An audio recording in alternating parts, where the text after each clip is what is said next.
أعوذ بالله من الشيطان الرجيم وألف بين قلوبهم لو أنفقت ما في الأرض جميعا ما ألفت بين قلوبهم ولكن الله ألف بينهم إنه عزيز حكيم. Dan yang mempersatukan hati mereka orang-orang yang beriman. Walaupun kamu membelanjakan semua kekayaan yang berada di bumi, niscaya kamu tidak dapat mempersatukan hati mereka. Akan tetapi Allah telah mempersatukan hati mereka. Sesungguhnya Dia Maha Gagah lagi Maha Bijaksana.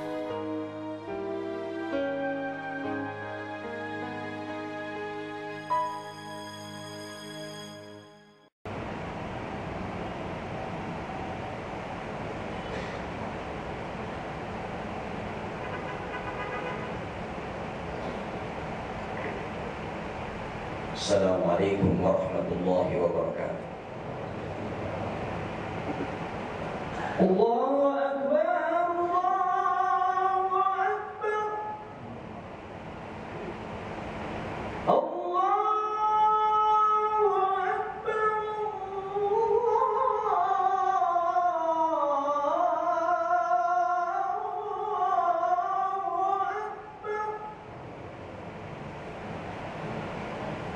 Asyhadu an la ilaha illallah.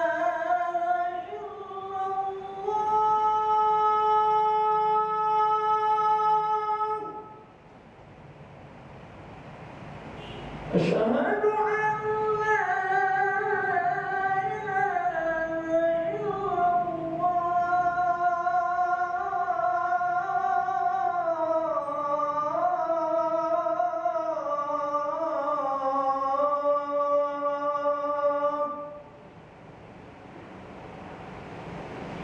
Asyhadu anna Muhammadan Rasulullah.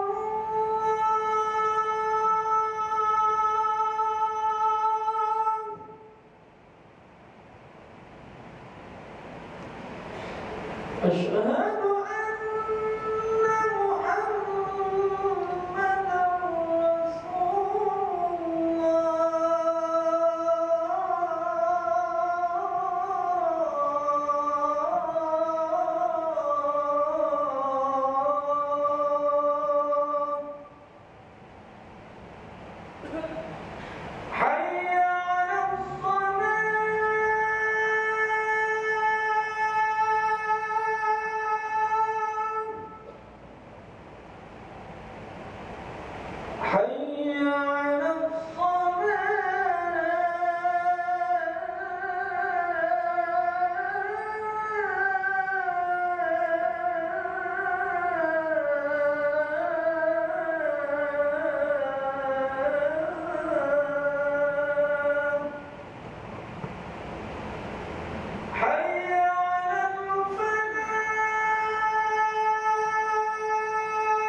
Alhamdulillah.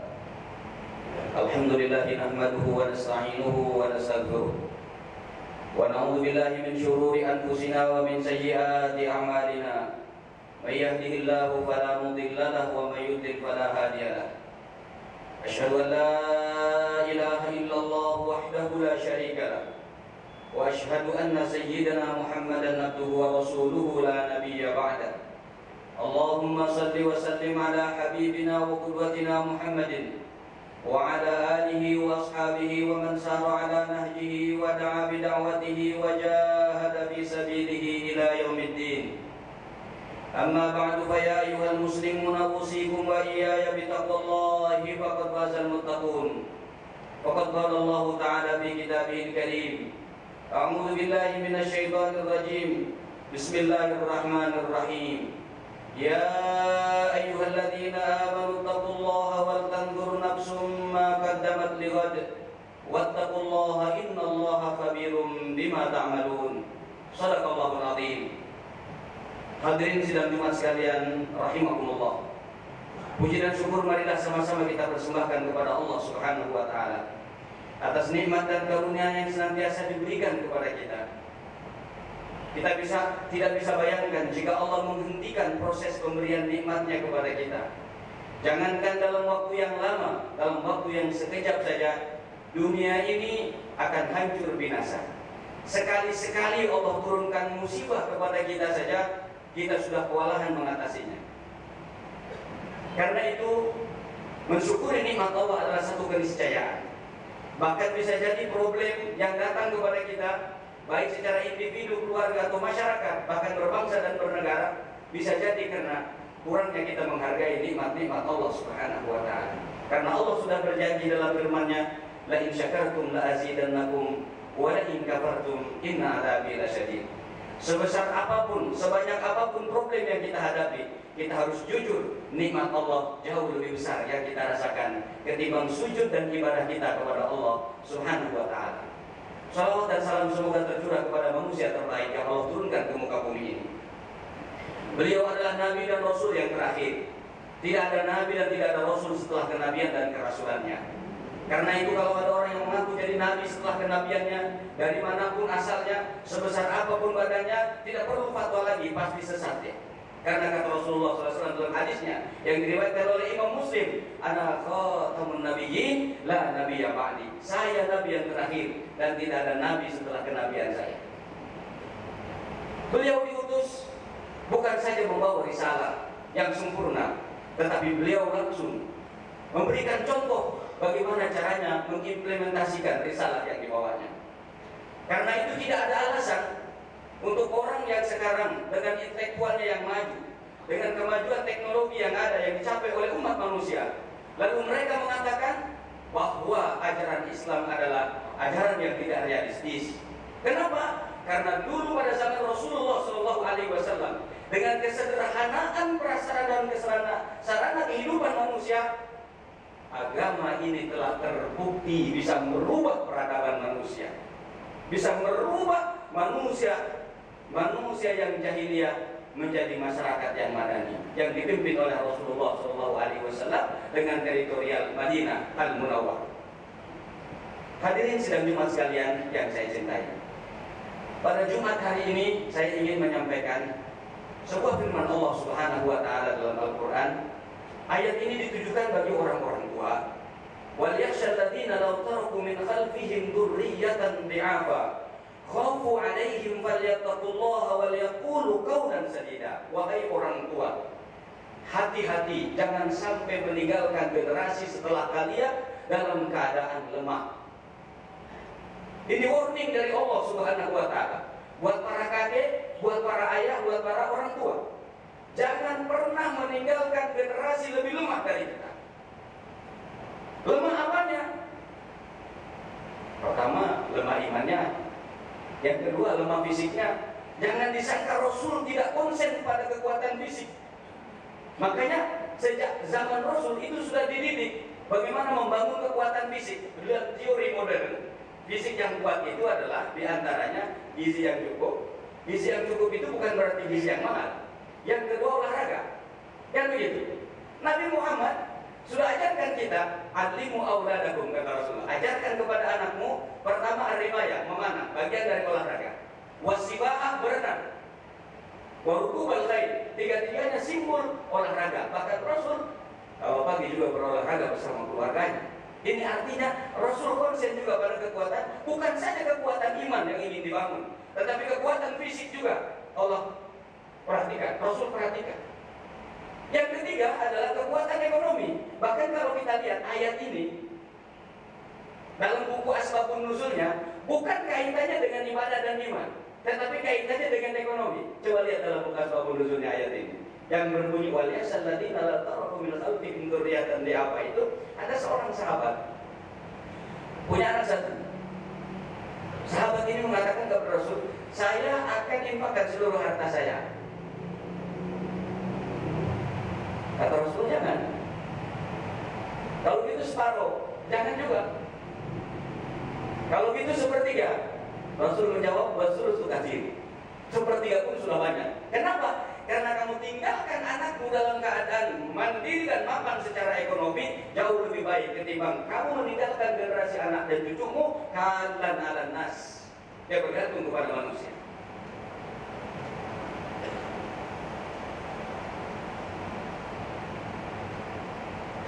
Yang keempat, kuat intelektualnya. Karena itu ayat yang pertama kali turun kepada Rasulullah itu bukan perintah sholat, bukan perintah sholat, puasa, bukan perintah haji. Apa yang diturunkan oleh Rasulullah yang pertama? Iqra bismi rabbikal ladzi khalaq. Perintah membaca, perintah belajar.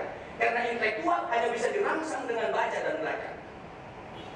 Sekarang ini zaman global. Anak-anak kita dituntut untuk bisa bersaing secara global. Dunia sekarang seperti satu kampung. Apa yang terjadi di Amerika, yang terjadi di Eropa, seperti terjadi di tetangga sebelah kita.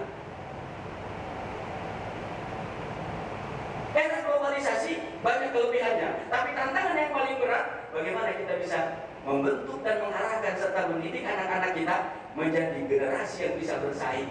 Kalau tidak, dia akan menjadi bangsa dan generasi yang mengekor. Lalu berbagai macam persoalannya yang harus diwaspadai oleh kita. Ada pihak-pihak yang ingin dunia ketiga. Apa yang saya maksud dengan dunia ketiga? Adalah negara-negara yang penduduknya mayoritas Islam. Itu selamanya ingin memiliki ketergantungan kepada orang lain. Padahal Allah Subhanahu wa Ta'ala berikan karunia. Menurut survei yang terakhir, 65% kandungan kekayaan bumi itu mayoritas berada dalam negara-negara yang penduduknya mayoritas muslim. Tapi rupanya ini tidak membuatnya cukup umat Islam bisa berdiri sendiri. Mereka punya cara lain. Apa caranya menghancurkan generasi muslim? Sekarang coba perhatikan. Negara-negara Islam adalah pasar narkoba yang paling potensial. Karena kalau kita mengatakan, orang itu mengatakan kepada kita, jangan didik ajaran agamamu, jangan anakmu suruh sholat. Jangankan orang yang rajin sholat, yang nggak pernah sholat pun kalau dibilang begitu, dia berarti gulung tangan dan berarti berantem deh. Dengan cara yang tadi, orang membuatnya terlena. Berapa banyak orang yang orang tuanya berkualitas, tapi hidup anaknya hancur oleh obat ini. Oleh obat ini. Dan kalau itu yang sudah terjadi, yang lain ikut. Yang lain ikut. Kita mendidik anak-anak kita dari sisi ekonomi, juga terbawa oleh sistem dan cara feudalisme. Dan itu bisa jadi karena faktornya mentang-mentang kita punya kemampuan untuk menggaji pembantu. Anak yang sudah kelas 5, kelas 6, bahkan kelas 3 SD, padahal dia sudah bisa cari tasnya sendiri, dia sudah bisa cari sepatunya sendiri, cari bukunya sendiri. Tapi karena kita sudah merasa membayar pembantu yang sudah menyiapkan, apa yang terjadi? Setelah itu menjadi orang yang tergantung kepada orang lain, tidak bisa berdiri di atas kakinya sendiri. Begitu jadi pejabat, dia jadi orang yang feodal dengan jabatannya, pengen selalu diagung-agungkan. Apalagi kalau dia tidak jadi pejabat, dia bergantung kepada orang lain. Karena dari kecil sudah dibiasakan. Kita sekolahkan anak kita tinggi-tinggi dengan universitas, bahkan di luar negeri. Proposal yang pertama diajukan olehnya apa? Melamar pekerjaan. Padahal yang kita inginkan sebenarnya harusnya, kalau generasi ini kuat, lulus dari sekolah perguruan tinggi, bukan proposal lamaran pekerjaan, proposal minta modal dia mau buka usaha untuk mempekerjakan dan orang-orang lain. Ini artinya ada beberapa hal yang harus kita evaluasi menurut saya. Mudah-mudahan Allah Subhanahu wa taala memberikan kekuatan kepada kita, bisa mendidik dan melahirkan generasi setelah kita, generasi robbani yang kuat, yang bisa bersaing secara global, yang menjadi generasi yang soleh dan salehah, menjadi qurrata ayun bagi kita sebagai orang tuanya, yang selalu berbuat baik kepada kita, baik kita masih hidup maupun kita telah meninggalkan dunia ini. Makanya ada hadis yang berbunyi, birru abakum, berbuat baiklah kepada orang tua kalian, birrukum abnaukum, anak-anakmu otomatis akan berbuat baik kepada kita. Allahumma rzuqna birrahum, ya Allah, karuniakan kepada kami kebaikan anak keturunan kami semuanya. Barakallahu li wa lakum bil Qur'anil azim, wa nafa'ani wa iyyakum bima fihi minal ayati wa dzikril hakim, wa taqabbal minni wa minkum tilawatahu innahu huwas samiul alim, fastaghfiruhu innahu huwal ghafurur rahim.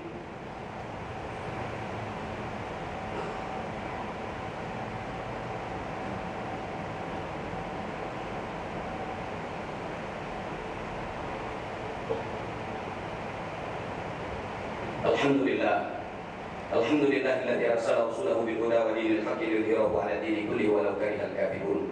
Asyhadu an la ilaha illallah wahdahu la syarika lahu wa asyhadu anna sayyidana Muhammadan abduhu wa rasuluhu la nabiyya ba'dah. Allahumma shalli wa sallim ala habibina wa qurratina Muhammadin wa ala alihi wa ashabihi wa man sara ala nahjihi wa da'a bi da'watihi wa jahada fi sabilihi ila yaumiddin. Amma ba'du. ويا أيها المسلمون أوصيكم وإياي بتقوى الله فقد فاز المتقون. وقد قال الله تعالى في كتابه الكريم: أعوذ بالله من الشيطان الرجيم، إن الله وملائكته يصلون على النبي يا أيها الذين آمنوا صلوا عليه وسلموا تسليما. Hadirin sedang jemaah sekalian yang saya cintai, khutbah yang kedua ini saya tidak ingin menambah uraian, tapi ingin mengajak kita semua bernajat dan berdoa kepada Allah Subhanahu wa taala, karena ada hadis Nabi yang artinya setiap kali datang hari Jumat ini ada satu waktu yang mustajab. Apa waktu yang mustajab itu? Waktu yang seluruh permintaan kita dikabul oleh Allah Subhanahu wa taala. Memang para ulama-ulama hadis berbeda pendapat menetapkan, mengomentari hadis ini. Ada yang mengatakan ba'da sholat subuh, ada yang mengatakan di antara dua khutbah, ada yang mengatakan ba'da sholat Jumat, ada yang mengatakan ba'da sholat asar di hari Jumat. Tetapi kita yakin Allah Maha Kuasa untuk menetapkan waktu itu sesuai dengan kehendaknya. Kita hanya bisa berharap mudah-mudahan waktu itu adalah waktu yang sekarang ini kita berada di dalamnya.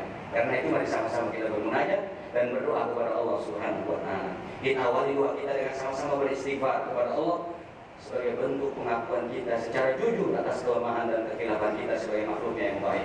Astagfirullahaladzim, astagfirullahaladzim, astagfirullahaladzim, min kulli dhanbin 'azim wa atubu ilaih. Alhamdulillahirabbil alamin, hamdan yuwafi ni'amahu wa yukafi mazidah. Ya Rabbana lakal hamdu kama yanbaghi li jalali wajhikal karimi wa 'azimi sultanik. Ya Allah, kami persembahkan kepadamu seluruh bentuk pujian yang layak dengan kebesaran dan keagunganmu atas seluruh nikmat dan karunia yang telah kau berikan kepada kami. Allahumma shalli wa sallim ala sayyidina Muhammadin wa ala alihi wa sallim. Sampaikan salam sejahtera kami kepada Rasulmu, sahabat dan keluarganya ya Allah. Allahumma iyyaka na'budu wa iyyaka nasta'in. Hanya kepadamu kami mengabdi ya Rabb. Hanya kepadamu kami memohon. Terimalah pengabdian kami, kabulkanlah permohonan-permohonan kami. Allahumma inna ala dzikrika wa syukrika wa husni ibadatik. Ya Allah, bimbing kami dalam hidup ini dengan hidayah-Mu, agar kami senantiasa ingat, dekat dan zikir kepadamu, agar kami senantiasa menghargai dan mensyukuri nikmat-nikmat-Mu, agar kami senantiasa mengabdi kepadamu dengan baik dan benar. Allahumma ighfir lana dzunubana wa liwalidina warhamhum kama rabbawna shighara wa li jaddatina wa li ajdadina wa li masyayikhina wa liman ahsana ilaina wa li jami'il muslimina wal muslimat al-ahya'i minhum wal amwat innaka sami'un qaribun mujibud da'wati wa qadil hajat. Allahumma inna nas'aluka ilman nafi'a. Ya Allah, karuniakan kepada kami ilmu yang bermanfaat, wa amalan salihan mutaqabbala. Bimbing kami untuk melakukan amal saleh yang kau terima, wa rizqan halalan thayyiban kafiyan mubarakah. Karuniakan kepada kami rezeki yang halal, rezeki yang baik, rezeki yang cukup, rezeki yang penuh dengan keberkahan. Wa shifaan min kulli da. Sembuhkan kami dari berbagai macam penyakit. Rabbana hab lana min azwajina wa dhurriyyatina qurrata a'yunin waj'alna lil muttaqina imama. Rabbana zalamna anfusana wa illam taghfir lana lanakunanna minal khasirin. Rabbana atina fid dunya hasanah. Ya Allah, sejahterakan kami dalam hidup di dunia ini, wa fil akhirati hasanah, bahagiakan kami dalam hidup di akhirat kelak. Wa qina adzabannar, selamatkan kami dari siksa api neraka. Wa adkhilnal jannata ma'al abrar, dengan seluruh keterbatasan yang ada pada kami, masukkanlah kami ke surga-Mu bersama orang-orang yang baik. Rabbana taqabbal minna innaka antas samiul alim. Ya Allah, terimalah pengabdian kami yang sedikit ini, bimbing kami untuk melakukan kebaikan lebih banyak lagi dalam hidup ini. Engkau Maha mendengar, dengarlah munajat kami ya Rabb. Engkau Maha melihat, lihatlah kebutuhan dan keinginan kami ya Rabb. Engkau pengabul doa, kabulkanlah doa dan munajat kami di hari yang suci ini. Wassallallahu ala sayyidina Muhammadin wa ala alihi washabbihi wasallam. Walhamdulillahirabbil alamin. Ibadallah, innallaha ya'muru bil 'adli wal ihsani wa ita'i dzil qurba wa yanha 'anil fahsya'i wal munkari wal baghi wa la dzikrullahi akbar wa aqimis shalah. Allahu akbar.